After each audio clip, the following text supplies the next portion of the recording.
Hello guys, আজকে ভিডিওর thumbnail থেকে বুঝতে পেরে গেছো যে ভিডিওটা কী ব্যাপারে হতে চলেছে। তো আজকে তোমাদেরকে শেখাবো যে আমাদেরকে কেউ যদি মেসেঞ্জারে বা হোয়াটসঅ্যাপে যদি কেউ মেসেজ করে ডিলিট করে দেয়, সেই মেসেজ আমরা কীভাবে দেখতে পাবো যে সে কী মেসেজ করেছিল।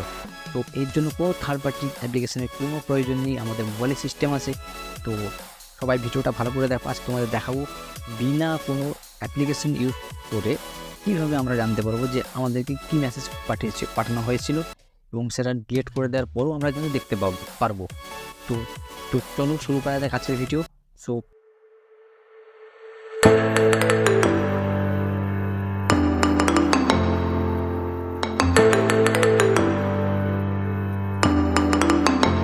মোবাইলের সিস্টেমে প্রত্যেকেরই আছে, আমরা জানি না, সেটা আজকে তোমাদেরকে দেখাবো যাতে তোমাদের সুবিধা হয়।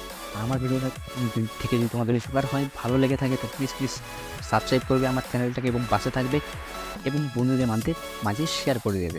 তো চলো শুরু করা যাক। তো প্রথমে আমরা চলে যাবো সেটিংয়ে গিয়ে আমরা এখানে লিখব নোটিফিকেশান হিস্ট্রি লেখার পর সার্চ করব। দেখো নিচে একটা নোটিফিকেশান হিস্ট্রি দেখতে পাচ্ছ, এখানে এটাকে আমরা ক্লিক করব, এখানে অন করে দিলে আমাদের মোবাইলে কিন্তু সেটিংটা চালু হয়ে যাবে।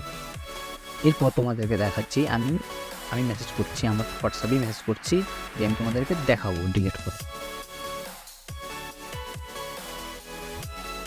দেখো আমি হাই লিখি না, আমি এটাকে ডিলিট করে দিচ্ছি।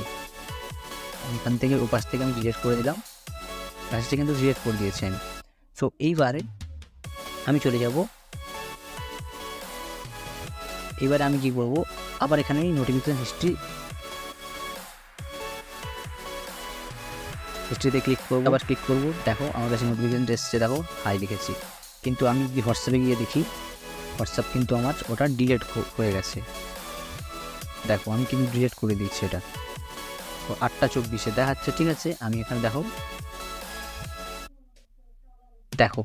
এই ডিলিট করে দিয়েছি, আমি কিন্তু এটা দেখতে পাচ্ছি। সো ফ্রেন্ডস, আশা করি ভিডিওটা বুঝতে পেরেছো তোমরা। ভালো লেগেছে, যদি ভালো লেগে থাকে তো প্লিজ লাইক কমেন্ট শেয়ার করে দিও। Thanks for watching.